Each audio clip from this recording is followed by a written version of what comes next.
നടത്താനുണ്ടായ ഒരു സാഹചര്യം എന്താണ്? അല്ല, അവരാവശ്യപ്പെട്ടു. ഞങ്ങൾ ആദ്യമേ തന്നെ എടുത്തൊരു നിലപാട്, ഈ സമരവുമായി ബന്ധപ്പെട്ട് യുവജന സംഘടനകളെ പൊതുവിൽ അവർ ക്ഷണിച്ചിരുന്നില്ല. അപ്പോൾ ഇവിടെ ഈ കാര്യങ്ങൾ കോർഡിനേറ്റ് ചെയ്യുന്ന വിദ്യാർത്ഥി സംഘടനകളുമായെല്ലാം ബന്ധപ്പെട്ടിട്ട് യുവജന സംഘടനകളുടെ പിന്തുണ അവർ പല ഘട്ടങ്ങളിലായിട്ട് ഞങ്ങളോട് ആവശ്യപ്പെട്ടു. അതിൻ്റെ പശ്ചാത്തലത്തിൽ ഡിവൈഎഫ്ഐയുടെ ഓൾ ഇന്ത്യ സെൻറ്റർ ആലോചിച്ചപ്പോൾ അവർക്ക് ഈ വേദിയിലെത്തി പിന്തുണ നൽകേണ്ടതുണ്ട് എന്ന് ഞങ്ങൾ ആലോചിച്ചതിൻ്റെ പശ്ചാത്തലത്തിലാണ് വന്നത്. ഇന്നിപ്പോൾ ഞാൻ വന്നു. കഴിഞ്ഞ ദിവസം ഡിവൈഎഫ്ഐ ഡക്കനൻ്റെ ജനറൽ സെക്രട്ടറിയും സന്ദർശിച്ചിരുന്നു, മഗ്ദാലിയും സന്ദർശിച്ചിരുന്നു. ഇപ്പൊ ഈ CPM-ന്റെ ഒരു സന്ദർശനം നേരത്തെ കഴിഞ്ഞതാണ്. അപ്പോൾ ഇപ്പോഴും ഈ 6ാമത്തെ ദിവസം 7ാമത്തെ ദിവസത്തിലേക്കൊക്കെ ഇങ്ങനെ നീണ്ടുപോവുകയാണ്. സോനം വാങ്ചുക്കിന്റെ ആരോഗ്യനില ഗുരുതരമായി തന്നെ താഴ്ന്നുകൊണ്ടിരിക്കുന്നു. അദ്ദേഹത്തിന്റെ ഷുഗർ ലെവലൊക്കെ താഴുന്ന ഒരു സാഹചര്യമുണ്ട്. പക്ഷെ ഇതുവരെയും പ്രധാനമന്ത്രിയും അനങ്ങിയിട്ടില്ല, വിദ്യാഭ്യാസ മന്ത്രിയും അനങ്ങിയിട്ടില്ല. പാർലമെന്റിലേക്ക് ഈ വിഷയം എത്തുമോ? തീർച്ചയായിട്ടും പാർലമെന്റിലേക്ക് വിഷയം എത്തും. ഓരോ ദിവസം കഴിയുന്തോറും പ്രതിരോധത്തിലാവുന്നത് നരേന്ദ്രമോദി ഗവൺമെന്റാണെന്ന് ഓർമ്മപ്പെടുത്തുകയാണ്.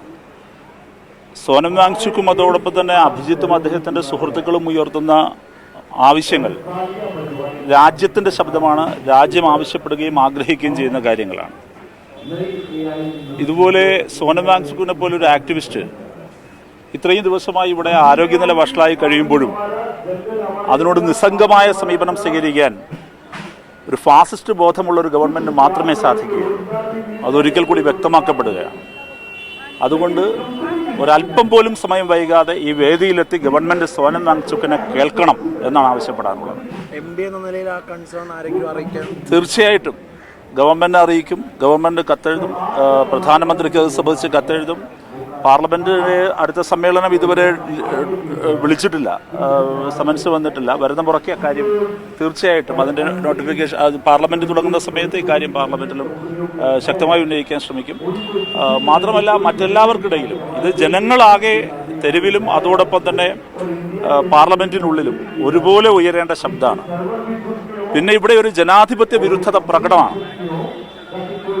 എന്തിനാണ് ഇവർ സമരം ചെയ്യുന്നത്? ഇവരോട് ചർച്ച ചെയ്യാൻ, ഇവരെ കേൾക്കാൻ, പ്രശ്നങ്ങൾ പരിഹരിക്കാൻ എന്തുകൊണ്ട് കഴിയുന്നില്ല? എന്തിനാണ് ഇപ്പോഴും ധർമ്മേന്ദ്ര പ്രധാനെ പ്രൊട്ടക്ട് ചെയ്യുന്നത്? ധർമ്മേന്ദ്ര പ്രധാൻ രാജിവെക്കണമെന്ന് രാജ്യത്തെ മഹാഭൂരിപക്ഷം വരുന്ന രക്ഷകർത്താക്കളും വിദ്യാർത്ഥികളും ആഗ്രഹിക്കുന്ന ഒരു കാര്യമാണ്. ആഗ്രഹത്തോടെ എത്ര നാൾ നരേന്ദ്രമോദി സർക്കാരിന് പുറംതിരിഞ്ഞു നിൽക്കാൻ കഴിയും? ധർമ്മേന്ദ്ര പ്രധാന് പുറംതിരിഞ്ഞു നിൽക്കാൻ കഴിയും? ഈ സമരം ആരംഭിച്ചത് മുതൽ വലിയ പിന്തുണ കൊടുക്കുന്നത് ഇടത് പാർട്ടികളാണ്. ഇപ്പോൾ നിരാഹാര സമരം ഇരിക്കുന്നത് ഇടതാണ്. പക്ഷേ കോൺഗ്രസിന്റെ നേതാക്കളെയോ അവരുടെ യുവജന സംഘടനകളെയോ ഒന്നും ഈ വേദിയിലേക്ക് കാണുന്നില്ല. കോൺഗ്രസ് കൂടി ഇതിന് പിന്തുണ നൽകേണ്ടതല്ലേ? അല്ല, അത് അവരോട് തന്നെ ചോദിക്കേണ്ട ഒരു പൊളിറ്റിക്കൽ ക്വസ്റ്റ്യൻ ആണ്. ഞാനിപ്പോൾ അതിനോട് പറയുന്നില്ല. ഞാൻ ആദ്യമേ പറഞ്ഞിരുന്നു, ഡിവൈഎഫ്ഐക്ക് ഇവർ ഉയർത്തുന്ന മുദ്രാവാക്യങ്ങളോട് ആദ്യമേ ഐക്യദാർഢ്യമുണ്ട്. പക്ഷേ ഇവരുടെ സംഘടനാ രൂപത്തോടോ ഇവരുടെ സംഘടനയോടോ അങ്ങനെ ഒരു ബന്ധമോ സൗഹൃദമോ ഒന്നും ഞങ്ങൾക്കുണ്ടായിരുന്നില്ല. പിന്നെ ഇവർ സമരം നടത്തുന്ന സന്ദർഭത്തിൽ എങ്ങനെയാണ് അതിനെ സമീപിക്കേണ്ടത് എന്ന് ഞങ്ങൾ ആലോചിച്ചിരുന്നു. അപ്പോൾ തികഞ്ഞ ഞങ്ങളുടെ മുദ്രാവാക്യങ്ങളോട് ഐക്യദാർഢ്യം പ്രകടിപ്പിക്കാമെന്ന് മാത്രമാണ് ആദ്യം ഞങ്ങൾ കണ്ടത്. പിന്നീട് അവർ ക്ഷണിക്കുകയാണെങ്കിൽ തീർച്ചയായിട്ടും വേദിയിലേക്ക് വരാം എന്ന് കരുതിയിരുന്നു. ഇപ്പോൾ ക്ഷണിച്ച ഘട്ടത്തിൽ ക്ഷണം ലഭിച്ച ഘട്ടത്തിൽ ഞങ്ങളെത്തി. SFI വഴിയാണ് ആ ക്ഷണമെത്തിയത്. എത്തിയ ഘട്ടത്തിൽ ഞങ്ങളെത്തി.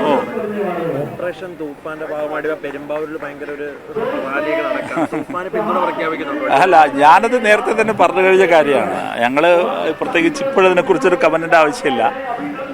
എല്ലായ്പ്പോഴും ഞങ്ങൾ ആ കാര്യങ്ങൾ ഉയർത്തിപ്പിടിച്ച സംഘടനയാണ്. മയക്കുമരുന്നിനെതിരായ പോരാട്ടത്തിൽ ജീവൻ നഷ്ടപ്പെട്ട സംഘടനയാണ് DYFI. 3 പേരുണ്ട് അങ്ങനെ ജീവൻ നഷ്ടപ്പെട്ടവർ. അതിലേറെ പ്രധാനപ്പെട്ടയാൾ എന്ന് പറയാൻ കഴിയുന്നത് കൊച്ചിയിൽ തന്നെ മയക്കുമരുന്ന് മാഫിയ തട്ടിക്കൊണ്ടുപോയി ദിവസങ്ങളോളം തടവിൽ പാർപ്പിച്ച് അങ്ങേയറ്റത്തെ ക്രൂരതകൾ ഒരു ശരീരത്തോട് മനുഷ്യനോട് കാണിച്ച് കൊന്നുകളഞ്ഞു. അതാണ് സഖാവ് MR വിദ്യാധരൻ. അദ്ദേഹം എറണാകുളത്തുകാരനാണ്. DYFIയുടെ നേതാവായിരുന്നു. മയക്കുമരുന്ന് സംഘത്തെ പോലീസിന് ചൂണ്ടിക്കൊടുത്തു. അങ്ങനെ പിടിയിലായ മയക്കുമരുന്ന് സംഘം ജയിലിൽ കിടന്ന് ഗൂഢാലോചന നടത്തുകയായിരുന്നു. അവർ ജയിൽ മോചിതരായതിനു ശേഷം അവരെ ജയിലിലയക്കാൻ കാരണക്കാരനായ DYFI നേതാവ് MR വിദ്യാധരനെ തട്ടിക്കൊണ്ടുപോയി ക്രൂരമായി പീഡിപ്പിച്ച് കൊലപ്പെടുത്തുകയായിരുന്നു. അദ്ദേഹത്തിൻ്റെ ശരീരമാകെ മുറിവേൽപ്പിക്കുകയായിരുന്നു. ഇഞ്ചിഞ്ചായി കൊലപ്പെടുത്തുകയായിരുന്നു. ഇങ്ങനെയുള്ള ചരിത്രം ഒരുപാടുണ്ട് ഞങ്ങൾക്ക്. തിരുവനന്തപുരത്തെ രക്തസാക്ഷി രാജീവ് പ്രസാദ്, അദ്ദേഹത്തെ കൊന്നുകളഞ്ഞത് വ്യാജ വാറ്റു സംഘമാണ്. തിരുവനന്തപുരത്തെ നെടുമങ്ങാട്ട് DYFIയുടെ നേതാവായിരുന്നു രാജീവ് പ്രസാദ്. ഇങ്ങനെ ഒട്ടനവധി പേർ ക്രൂരമർദ്ദനം ഏറ്റുവാങ്ങിയവർ, ഏറ്റുമുട്ടിയവർ ഒക്കെയുണ്ട്. അതുകൊണ്ട് മയക്കുമരുന്നിനെതിരായിട്ട് അത് ഗവൺമെൻറ് നടത്തിയാലും അതോടൊപ്പം മറ്റേതെങ്കിലും ഏജൻസികൾ നടത്തിയാലും ഏത് സന്നദ്ധ സംഘടനകൾ നടത്തിയാലും അതിനെല്ലാം സർവാത്മനാ സ്വാഗതം ചെയ്യുന്ന സംഘടനയാണ് ഡിവൈഎഫ്ഐ. ഒരു കാര്യം കൂടി ചേർത്ത് വയ്ക്കാൻ ആഗ്രഹിക്കുന്നത്, സമീപകാല ചരിത്രത്തിൽ കേരളത്തിൽ മാത്രമല്ല തമിഴ്നാട്ടിൽ ഡിവൈഎഫ്ഐ നടത്തിയ ആൻറ്റി ഡ്രഗ് ക്യാമ്പയിൻ, രജനീകാന്ത് ഉൾപ്പെടെ ആ ആൻറ്റി ഡ്രഗ് ക്യാമ്പയിൻ്റെ ഭാഗമായി ഡിവൈഎഫ്ഐയുടെ ക്യാമ്പയിൻ ഞാൻ ഓർക്കുകയാണ്. അന്ന് ശ്രീ ഉദയനിധി സ്റ്റാലിനാണ് അദ്ദേഹം അന്ന് അവരുടെ സ്റ്റാലിൻ മന്ത്രിസഭയുടെ സമയത്ത് അതിൻ്റെ സമാപന പരിപാടി ഉദ്ഘാടനം ചെയ്ത് ഞാൻ ആ പരിപാടിയിൽ പങ്കെടുത്തയാളാണ്. 1 കോടിയിലധികം പേരുടെ ഒപ്പാണ് ശേഖരിച്ചത്. അതിൽ രജനീകാന്ത് ഉൾപ്പെടെയുള്ളവരുടെ ഒപ്പ് ശേഖരണം ഉണ്ടായിരുന്നു. ആന്ധ്രയിലും തെലങ്കാനയിലും ഞങ്ങൾ ആൻറ്റി ഡ്രഗ് ക്യാമ്പയിൻ ഏറ്റവും ശക്തമായി നടത്തി വരികയാണ്. ഇപ്പോൾ രാജ്യത്ത് ആകെ വ്യാപിച്ചിരിക്കുന്നൊരു സോഷ്യൽ ഇവളാണിത്. അതിനെതിരായ പോരാട്ടത്തിൽ ഡിവൈഎഫ്ഐ രാജ്യത്തെമ്പാടും പോരാട്ടം നടത്തുന്നുണ്ട്. കേരളത്തിലും ആ പൈതൃകം തന്നെയാണ് ഡിവൈഎഫ്ഐക്കുള്ളത്.